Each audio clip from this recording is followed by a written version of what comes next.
Olá pessoal, tudo bem com vocês? Primeiramente eu gostaria de agradecer a todos que estão olhando esse vídeo. Peço já para se inscrever nesse canal, curtir, compartilhar e esse vídeo ele está sendo dedicado àquelas pessoas que ouviram a minha apresentação na banca e ficaram curiosas em saber mais sobre o assunto, porque lá 10 minutos de apresentação a gente tem que resumir muito e ser o máximo de sucinta possível. Então aqui é um vídeo mais longo para aqueles que ficaram curiosos e têm interesse. Destaco também que se você é estudante de direito ou acadêmico em alguma área que pretende fazer trabalho na área da infância e da juventude, que é uma área muito nobre, modéstia à parte, eu fico à disposição para indicar referências, meu e-mail tá aqui embaixo também. E é isso, pessoal, vamos lá. A minha apresentação, a minha pesquisa de conclusão de curso foi sobre quais os impactos no desenvolvimento de vítimas de maus tratos na infância e quais as medidas protetivas. Ou seja, a gente tem dois núcleos, né, de problemática. A primeira é quais são em si os impactos nesse desenvolvimento da criança e depois, em outro momento, a gente tem as medidas protetivas, como que o direito trabalha com essa problemática, né? Mas de antemão, daí para contextualizar, foi importante eu ter feito um contexto histórico, de certa forma, de como que a criança era vista, de como ocorreu a evolução legislativa, quais foram os princípios escolhidos pela nossa Carta Magna, pelo Estatuto da Criança e do Adolescente. E logo de cara a gente percebe que, assim, as crianças, elas nem sempre possuíam essa condição de pessoa em desenvolvimento, que precisava de auxílio, de atenção, de um cuidado especial para se estabelecer. Antes do século XX, a criança ela era inclusive vista como um adulto em miniatura. Era uma pessoa que logo assim que conseguia caminhar, se alimentar sozinha, ela já era inserida no mundo adulto para trabalhar nas indústrias e tudo mais, para aprender a viver entre adultos. E só com a criação das escolas que essas crianças foram retiradas desse convívio com adultos e, que nem os livros antigos falam, era uma espécie de quarentena que preparava a criança para a vida. Então, antigamente a gente via que os adultos, os pais dessas crianças, eles não tinham vínculos afetivos, até porque a mortalidade infantil nos primeiros anos de vida era muito alta. Então as pessoas elas tinham aquela coisa, não vou me apegar, porque se morrer eu vou ter que ter outro filho, então, vamos se afastar um pouquinho, dos vínculos. E antigamente essa estrutura de família, ela não era assim um núcleo de afeto, de apoio, de convívio. Não, era uma situação diferente, eram épocas diferentes. E antes mesmo disso, a gente vê a criança como mão de obra, como objeto para sacrifícios, trocas, enfim, eu não lembro de todas as funcionalidades que tinham a criança, mas não era vista assim como, o meu filho, como a gente tem hoje esse cuidado. Então, depois com o surgimento da escola, depois que foram passando os tempos, quando surgiu ali aquela representatividade da burguesia, se exigia muito do núcleo familiar aquela figura do pai, da mãe, que é do lar, que cuida dos filhos, que se preocupa com o estudo das crianças. E daí a gente parte para uma evolução legislativa. E aqui, por causa dos anos, eu vou dar uma olhadinha, tá, gente? A gente tem, em primeiro momento, a Declaração de Genebra, que é de 1924. Essa declaração, ela veio para afirmar que a criança ela possuía ali as suas condições particulares e precisava de um cuidado especial. Declarações no geral, elas não impactam muito, elas reconhecem, mas não exigem mudanças, Daí, logo após, a gente tem aqui a Declaração Universal dos Direitos das Crianças de 1959. E aqui eu tô falando de acordo com o meu trabalho, tá, gente? E ela elencou 10 princípios, tá? E eu, no meu trabalho, eu só mencionei 5 deles, como do direito à igualdade, o direito especial de proteção do desenvolvimento mental e social, o direito à alimentação, à moradia, à assistência, à educação, o amor e a compreensão por parte dos pais e da sociedade. Então, Então, essa declaração ela vem elencando 10 princípios, mas ainda assim é uma declaração, ela não vem impondo mudanças. E só depois que vem a Convenção Internacional dos Direitos das Crianças e dos Adolescentes. E essa é uma convenção mais aceita mundialmente. Se eu não me engano, tá? Salvo engano, só os Estados Unidos ainda não aderiu à convenção. E deixa eu ver aqui qual é o ano dela certinho. Convenção das Nações Unidas sobre os Direitos das Crianças, 1989. E a convenção, ela vem num contexto que ela é muito debatida, porque tem peculiaridades. Essas peculiaridades eu não falo no meu trabalho porque ele é artigo, ele não foi uma monografia. Mas muito se discutiu sobre, qual vai ser a idade da menoridade, a partir de quando virou adulta, ser humaninhos, né? Alguns países já consideravam as pessoas maiores de idade após os 16 anos, outros não. E daí entra a concordância de que as crianças são consideradas aqueles menores de 12 anos e depois até os 18 adolescentes, né? Na verdade, a convenção em si, ela só fala em crianças, menores de 18. Mas aqui no Brasil a gente tem essa diferença até para depois a gente poder aplicar as medidas socioeducativas e as medidas protetivas. Mas, além disso, outras peculiaridades da convenção foi a questão do alistamento, né, militar, né? Qual a idade pode, qual a idade não pode? Porque tem países que pode menos de 18 anos, então essa era uma situação que gerava um certo conflito. Mas deu tudo certo, né? E tivemos a convenção em 89? Em 89.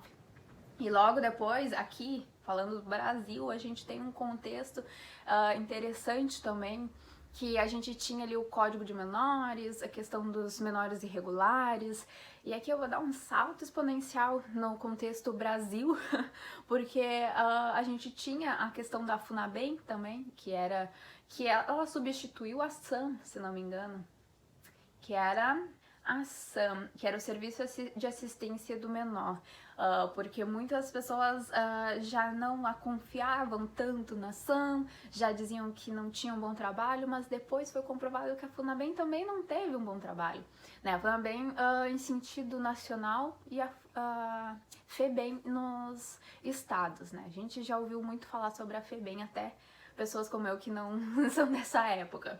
E depois, com o surgimento daí da Constituição Federal de 88, a gente tem a presença do artigo 227, em que ele traz a criança como o sujeito, né, a pessoa em desenvolvimento, que precisa de um auxílio, de um atendimento diferenciado. Ela traz a questão da prioridade absoluta, e aqueles que trabalham na área dos idosos também falam muito sobre a situação da prioridade absoluta, mas a prioridade absoluta, de fato, ela é das crianças porque ela está prevista na Constituição Federal, e a dos idosos, ela é uma lei infraconstitucional, né? Então acaba que vem as crianças e depois vem os idosos. Inclusive, se um gestor em uma cidade ele fica em dúvida, e agora eu abro um asilo, digamos assim, né? Gente, eu confesso que eu não conheço muito essa parte dos idosos, então talvez asilo não seja a palavra. Eu não tenho conhecimento aqui. Nem na infância a gente fala... Tem pessoas que não são da área que dizem abrigo. A gente não fala abrigo, a gente fala acolhimento, né? Abrigo é uma coisa mais antiga, que ela lembra muito a FUNABEM, então... Enfim, mas na dúvida do gestor do município, que eu estava falando em abrir um asilo ou abrir uma creche, ele deve priorizar a creche porque a creche é para as crianças e as crianças têm prioridade absoluta. Então pode parecer um conflito de interesses, de direitos, mas as crianças sempre vêm em primeiro lugar.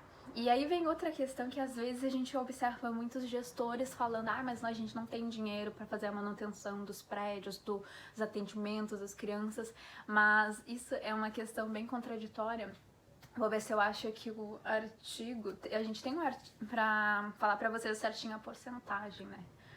Que a gente observa que os gestores falam dessa questão de não ter recursos, mas aqui o artigo 212 da Constituição Federal, ela prevê a cota parte de recursos, onde a União contribui com 18%, os estados e municípios 25% dos recursos para fazer o investimento na área da infância e da juventude. Então, como não tem recursos, né? Então, vamos seguir, né? Eu falei ali da Constituição Federal e logo depois, em seguida, surge o Estatuto da Criança e do Adolescente, né, em 1990. E o Estatuto, ele surge para trabalhar melhor ali o artigo 227 da Constituição. Tanto que o artigo 4º do Estatuto, ele é bem semelhante ao artigo constitucional. E aqui no Estatuto a gente tem, assim, é uma referência, inclusive, mundial, porque ele está muito bem trabalhado, ele vem trazendo os direitos, os princípios, falando sobre as redes de atendimentos, as medidas protetivas, as medidas socioeducativas, dos crimes especiais do Estatuto. Então, é uma norma muito completa. E eu vou pegar aqui um tempinho para falar um pouco sobre princípios. E você, estudante de direito, não pula os princípios, porque os princípios do ECA é bem importante. Eu sei que quando a gente escuta princípios, a gente pensa, ai, nossa, chatice. Mas não, os princípios são muito importantes. E aqui, como eu já disse, tem essa questão da prioridade absoluta, que eu já vou pular, e tem também a proteção integral. E o que nos traz a proteção integral? É que haverá uma rede de atendimento, né? Assim, as professoras e médicos, eles possuem uma obrigação de, tendo conhecimento ou dúvidas, assim, suspeitas de maus tratos infantis, eles são obrigados a informar o Conselho Tutelar. Essa rede de atendimento integral, ela vem, assim, trazendo que o pessoal ali da assistência social do município vai estar dando auxílio, o conselho tutelar, como eu disse, os médicos e professores, né? E também joga para nós o próximo princípio, que é o da responsabilidade solidária. Porque a gente percebe que na Constituição e no ECA é dividida essa carga para além dos entes da federação, para além dos pais. Todos nós, como cidadãos, a gente tem esse dever de garantia da proteção dos direitos das crianças e dos adolescentes. Outro princípio muito importante também é a municipalização. E por que foi criada essa municipalização? Porque em nível nacional é difícil tu saber o que está acontecendo em Ipiranga do Sul, em Panambi, no Acre. Como é que lá na rede, lá em Brasília, vai ter um controle? Não tem. Então, a municipalização surge trazendo, então, o Conselho Tutelar. E o Conselho Tutelar está ligado diretamente com a prefeitura, né, com o município. E os conselheiros tutelares, então, eles trabalham, eles cumprem um papel muito importante, porque eles que estão diretamente ligados com as crianças da cidade. E, deixa eu ver aqui, eu já ia começar a falar sobre as medidas protetivas, né, porque eu acabei falando do conselho, mas eu vou falar sobre ele, sim. Eu ia dizer, eu vou falar primeiro sobre desenvolvimento, porque tá na ordem do trabalho, mas eu vou ir direto pro final, onde eu falo, então, né, do Conselho Tutelar, que como eles têm essa obrigação, esse dever, eles acompanham e dão auxílio, eles fazem o apoio, né, dos familiares, naquelas primeiras notícias de violação dos direitos das crianças e dos adolescentes, mas eles não possuem um poder absoluto, né? A gente tem elencadas medidas protetivas no ECA, umas 9 medidas protetivas, certo? E eu vou ler aqui pra... Na verdade, eu não vou ler. Não vou ler porque vocês podem abrir ali o artigo e dar uma olhadinha, porque senão esse vídeo vai ficar bem extenso, já tá quase em 20 minutos. Aqui, né, depois eu vou dar uma editadinha. Mas deixa eu ver aqui se eu menciono. 101, isso, exatamente. São 9 medidas protetivas entre entregar a criança aos pais responsáveis. No caso, por exemplo, a criança tá na rua, encontram a criança. Lembrando que o Conselho Tutelar, ele não tem o poder de tirar a criança do seu núcleo familiar. Então, se a gente encontra uma criança na rua, o Conselho ele precisa entregar aos pais, né? Eles precisam averiguar. Mas digamos que a criança está totalmente negligenciada, machucada, agredida e não quer falar onde é que ela mora e está com medo. Daí, excepcionalmente, pode ser feito o acolhimento, né? Mas esse acolhimento não vai ser para sempre, ele é um fato excepcional, vai ser comunicado à autoridade judiciária, que inclusive é a autoridade judiciária que faz a retirada, né, da criança do seu núcleo familiar. E lembrando que no direito da criança e do adolescente, a manutenção pela família, do convívio familiar, ele vai ser sempre priorizado. Inclusive, vou pular, fazer um lapso de novo e pular.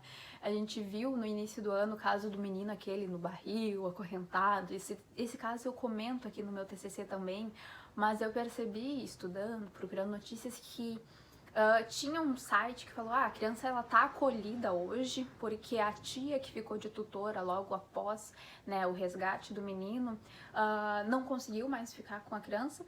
E ele foi pro acolhimento e estão trabalhando para ver se vão reintegrar ele na família ou se vai ser inserido para adoção. E as pessoas nos comentários apavoradas: mas como que essa criança vai voltar para a família dela, sabe? Mas a gente tem que perceber que essa família, ela precisa ser trabalhada. E muitas vezes a gente vê crianças no acolhimento que o sonho delas é voltar para a família. Elas querem voltar para a família e elas fazem 18 anos e se elas não são adotadas, elas voltam para a família. Então, é muito particular, é sempre mais benéfico que seja trabalhada a família, essa criança volte para o seu núcleo, do que ela ser inserida para adoção. E tem muita criança para adoção, gente, vocês não têm noção.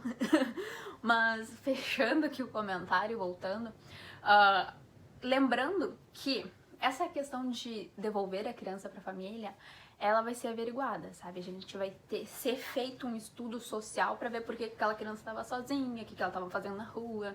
Não é assim: ai, achei você, onde é que você mora? Ah, ali embaixo, vamos lá te largar. Não, por que tu tá sozinho na rua, né? A gente tem que ser feita essa averiguação, né? Além disso, a gente percebe no rol do 101 que tem vários tratamentos: tratamento psicológico, tratamento médico, tratamento para drogadição, entre outras coisas. Tem a questão, né, da retirada do núcleo familiar, mas enfim. Em tese são essas, mas é um rol que ele é meramente exemplificativo, ele não é taxativo, ou seja, tem outras medidas que podem ser adotadas, como, por exemplo, o afastamento do agressor do lar. Não está previsto no 101, mas ela é uma medida muito aplicada. E falando agora, então, da parte do desenvolvimento e da violência, a gente percebe que, assim, vamos explicar de uma forma que fique clara, porque eu falo no trabalho sobre transmissões sinápticas, sabe? Quando os neurônios conversam entre si. Quando a gente nasce, lembrando que o nosso desenvolvimento, ele é baseado no nosso meio social, onde a gente está inserido, na questão biológica. E tinha outra questão também, que agora eu não lembro,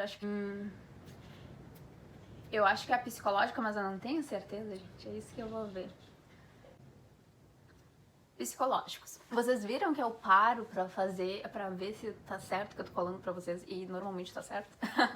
Mas então, a gente percebe que o funcionamento psíquico, né, o nosso desenvolvimento, ele é nesses três pilares. Então, o social, o psicológico e o biológico.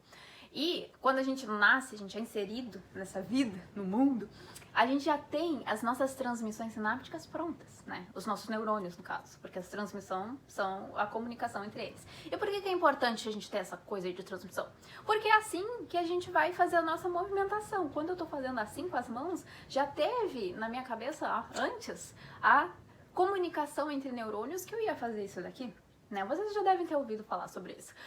Então, vamos lá. Quando a gente nasce, nossos neurotipos estão montadinhos, bonitinhos. Só que o nosso meio social, ele é tão importante, ele é tão invasivo, que dependendo dele, ele muda. E ele pode, inclusive, matar os nossos neurotipos. Falando de uma forma bem brusca.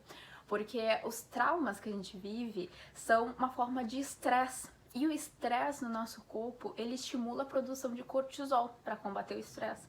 Mas se isso é feito de uma forma demasiadamente sem controle, o que acontece?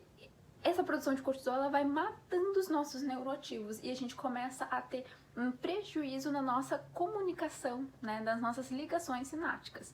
Então, a gente percebe que é o meio social que influencia o biológico, que impacta o psicológico, ou seja, uma coisa tá ligada com a outra. E daí a gente passa para falar sobre violência e agressão, porque todos nós somos agressivos e tudo que é violento é agressivo, mas nem tudo que é agressivo é violento. E agora tu deu um bug na tua cabeça. Que frase louca é essa, Rayane? Vou explicar. Segundo Freud, sim, eu tentei ler tudo que eu poderia para fazer esse TCC. Segundo Freud, a agressividade, ela é um instinto humano, ela é necessária, porque quando você tem fome, digamos assim, você vai comer. Quando você tá com frio, você vai se cobrir. Isso é a nossa agressividade trabalhando para a nossa sobrevivência. Daí tu pensa, isso daí não é agressivo. Isso daí é agressivo, é o nosso instinto de sobrevivência. Só que quando a gente tem um excesso de agressividade e ela impacta a vida do outro, violando seus direitos, essa agressividade se tornou violenta. E é essa agressividade que a gente tem que ter medinho, a gente tem que se preocupar com ela. E daí a gente vai ter formas de violência. A forma física, que é aquela que a gente olha, aquele olho roxo, aquele arranhão, aquele tapão na cara que fica a marca dos 5 dedos. Então, a forma física é aquela que a gente consegue fazer laudo, que a gente consegue fazer perícia, ela modifica o mundo externo. A psicológica, ela já é uma situação de esculachar a pessoa, de humilhar a pessoa, de expor a pessoa, sabe? Então, é outro nível de violência, de manter essa pessoa com medo, né? Aí, a gente pula pra negligência, que também é uma forma de violência. E na negligência, a gente vai ter como se fosse a falta de cuidado, tá? De um modo geral. É privar a criança de alimentação, de vestuário, de convívio com os familiares, de privação da escolaridade. Inclusive, a matrícula escolar é uma das formas de medida protetiva, tá, gente? Porque a escola, ela hoje desempenha um papel muito além do que ensinar, né? Ou tentar ensinar. Ela desempenha ali um controle naquele núcleo lá de proteção integral que eu comentei. As professoras, ó, de olho nos alunos. Sei que tem professora que não olha aluno, não. Não querendo falar nada, mas vamos lá. Essa é a forma de negligência. É não dar vacina, porque tu acha que a vacina do Covid vai matar teu filho. Isso daí é uma forma de negligência. Mas enfim. Depois a gente tem a violência sexual. E essa pra mim é a pior a violência que tem, porque ela impacta tanto o psicológico, quanto o físico, quanto tudo, né? Impacta tudo. Então ela é uma violência muito severa, né? E todas elas são formas de violência. E deixa eu ver se eu tenho mais alguma coisa, porque eu falei de todas as violências, falei um pouquinho das medidas, e agora a gente vai ter que falar, né, sobre os meus casos concretos que eu falei pra vocês, né? Fiz chamada falando, falei no TCC sobre os casos midiáticos, e daí vocês acham que eu vou falar do julgamento, né? Não vou falar do julgamento, porque o julgamento tá julgado, e o que não foi julgado ainda será julgado, e não cabe a mim, que não fiz magistratura. Mas eu trago, por exemplo, o caso do menino Bernardo pra comentar, e vamos conversar sobre isso. O menino Bernardo, ele era uma criança bem impulsiva, bem, né? As professoras falam isso, que ele era bem inquieto, é a palavra certa. E tinha, inclusive, uma das professoras que às vezes saía com ele pra almoçar, ele reclamava muito da ausência do pai, que o pai brigava muito com a madrasta, aquela coisa toda. A avó tava já conhecendo ali que ele estava sendo maltratado, a criança, ela fazia uso de medicamentos controlados e ele mesmo manipulava, né? Então aí a gente já vê certos probleminhas, né? E uma coisa que não é falada na mídia é que o menino Bernardo, ele tinha uma medida protetiva aplicada. Qual seja a de tratamento psicológico. Só que o pai dele disse que ele não ia fazer ele não ia cumprir isso. Só que no direito, a gente tem, principalmente direito da infância, a gente tem a questão de que o descumprimento de uma medida protetiva, ela consome o crime de desobediência. Mas em nenhum momento tu ouviu falar que o pai do menino foi responsabilizado, né, por crime de desobediência. E é muito interessante porque o menino, ele foi buscar ajuda, pedindo para ser retirado do lar. A avó, nesse meio tempo, ela já estava pedindo a guarda. O MP já tinha pedido a retirada do menino e a entrega para a avó. E o pai, na audiência, pegou e chorou e disse que ele queria restabelecer os vínculos com o filho. E o juiz deixou. Né? E daí a gente já sabe, né? 3 meses depois era pra ter acontecido a audiência pra ver se a criança ia ficar com o pai ou não. E ela nunca chegou a acontecer. Daí a gente tem uma questão que o Conselho Tutelar reclamou que eles não foram notificados dessa audiência. eles tinham interesse de participar como testemunhas e eles não foram intimados. Então aí a gente vê que houve um prejuízo, né, na comunicação. Uma criança que já tinha uma medida protetiva, que ela não tinha sido respeitada, que a avó estava querendo a guarda, que o pai não estava nem aí, e o guri queria sair. E não houve comunicação. Não houve comunicação com as professoras, não houve comunicação com o Ministério, com o Conselho Tutelar, o Ministério Público, né? Então, aí a gente tem um prejuízo, porque lá no final eu vou falar muito sobre a questão, a gente precisa de um compartilhamento de dados. Digamos, olha o judiciário, o juiz, olha assim, mas olha só, o Conselho Tutelar aplicou uma medida protetiva aqui, a gente precisa ouvir eles. Que medida é essa? Entende? Daí a gente tem ali o caso da Isabela Ranardoni. E o livro, O Pior dos Crimes, Rogério Pagan, se não me engano, é o jornalista que escreveu, ele traça toda a vida do pai da Isabela, da madrasta da Isabela, da mãe da Isabela, fala da criação dos pais, da criação da madrasta. Então é bem rico esse livro, porque ele demonstra que o pai da Isabela, ele não tinha assim, parecia que ele não tinha crescido muito, digamos assim, ele ainda era um jovem adulto. E a mãe era uma menina que se surpreendeu com a gravidez, que não queria a gravidez, que cogitou em fazer um aborto, e isso tudo tá no livro, gente, não são as minhas palavras, eu só estou repassando. Então a gente já sabe que essa criança que estava no ventre da mãe já tem impacto. Ela já vai vir com impacto, porque ela já não é desejada. E daí ela já não é desejada, ela é inserida naquele núcleo familiar que tem reiteradas brigas conjugais. E eu não falei, inclusive, no trabalho, mas a presença da criança em um núcleo familiar com reiteradas brigas, isso impacta diretamente no seu desenvolvimento, porque ela se culpa, ela acha que ela tem alguma responsabilidade, porque ela acha que o pai tá fazendo um grande mal à mãe, que a mãe tá fazendo um grande mal ao pai. Mas enfim, Isabela foi jogada nesse núcleo familiar, então.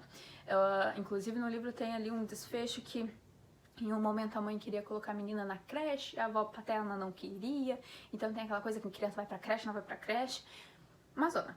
E a gente pensa, por que não tinha nenhuma autoridade ali, um conselho tutelar que seja? Gente, o acompanhamento da família também é uma medida, acompanhar. Tu não tá violando, tu não tá tirando ninguém dali, tu tá só acompanhando pra ver se tá tudo ok. E essa medida poderia ter sido aplicada só pra garantir, sabe? Que tá tudo ok. Mas vai ver se tinha alguma denúncia, alguma coisa. Olha, esses pais aí ficam brigando dia e noite. Não sei, gente, se ficar. Tá, no livro diz que sim. Mas alguém diz, olha, tem 2 crianças na casa, esses pais só ficam brigando o dia todo. Né? Então é aí que cai um pouco da nossa responsabilidade, a gente se preocupar com a criança que está ao nosso lado, mesmo que ela não seja nossos filhos, mesmo que ela não seja nada nossa. Mas enfim, depois, agora esse ano a gente tem o caso do menino Henry, que ele tinha uma babá, a babá em momento algum comentou se a criança era batida, se a criança era xingada, era mil maravilhas, né? A mãe nunca viu o padrasto bater na criança, xingar a criança, mas as antigas esposas, companheiras dele, todo mundo já tinha sofrido agressão, todo mundo já tinha os filhos sendo agredidos, mas ela não viu nada. E eu não tô dizendo que ela viu ou não viu, mas ela disse que não viu e as ex-companheiras diziam que era comum ele ter esse comportamento violento. E o menino tinha uma babá. Então a gente questiona, como ninguém viu que essa criança estava tendo seus direitos violados? Além do mais, a gente tem daí o menino do barril, que eu comentei já nesse vídeo, que tinha medidas protetivas aplicadas, olha só. E o Conselho Tutelar, ele acompanhava a família. E como é que o Conselho Tutelar acompanhava a família? O guri estava preso, acorrentado na rua, se alimentando das próprias fezes e urinando nos seus próprios pés. Né? Então a gente percebe aí novamente uma falta de comunicação. Por acaso o Ministério Público já estava sabendo desse acompanhamento? Já sabia que a família era meio estranha, que era violenta? Né? A gente observa que esse ano aqui no Rio Grande do Sul teve uma mãe que, não satisfeita com o término do relacionamento, pegou a filha, acho que de 2, 3 anos, colocou no carro, vamos fazer um vídeo pro papai aqui, vamos se matar. E foi lá e bum, no caminhão. A mãe foi presa preventivamente, depois de um certo acompanhamento ali médico, mas como é que fica essa criança? né? E aí a gente vai ter várias pessoas que não são do direito falando, não, afasta essa criança da mãe que nunca mais vão se ver. Imagina, daí tu corta um vínculo familiar assim. O que deve ser feito é o tratamento psicológico ali da mãe, né, um acompanhamento, mas é importante que elas tenham um convívio acompanhado, para não acontecer isso de novo, mas não pode cortar. E também não pode pegar a criança e jogar num acolhimento, porque ela ainda tem pai, ainda tem tios, avós. Então, gente, essa área da infância, ela é muito delicada. A gente vive numa linha tênue entre cuidar, acompanhar, deixar ali com a convivência familiar, porque a convivência familiar, ela é um direito da criança, e a criança não quer se ver desligada dos pais, mas a gente tem que ter o cuidado, a gente tem que ter o acompanhamento, a gente tem que ter esse compartilhamento de dados, sabe? Esse é a grande resposta do meu trabalho, é a grande conclusão, que as medidas, elas não são ruins, elas não são ineficazes. Inclusive, o legislador, ele se preocupou em deixar o rol das medidas aberto. Ele não disse, ó, é só essas. Não, tá aberto. A escuta protegida, a escuta especial, a escuta especializada são formas de proteção. Então, as medidas são boas e os profissionais do meio, normalmente quem trabalha na área da infância sabe que quem trabalha nisso é por amor, mas não é só de amor que a gente vive, né, gente? A gente tem que ter competência, a gente tem que ter zelo, né? Então, precisa haver reiteradamente qualificação, preparação. O conselheiro tutelar, ele precisa saber. Quando uma criança vem no conselho reclamar, ou vem informações anônimas, vizinhos, ele tem que saber como se portar. E outra coisa que eu falo no meu trabalho é: quem garante que o conselho tutelar dá o valor para toda a informação que chega? Como é que a gente tem a certeza que o conselho tutelar não omite algo? E isso a gente pode até ver no caso do menino Bernardo. Tipo, não é o caso, mas a gente pode ter um exemplo.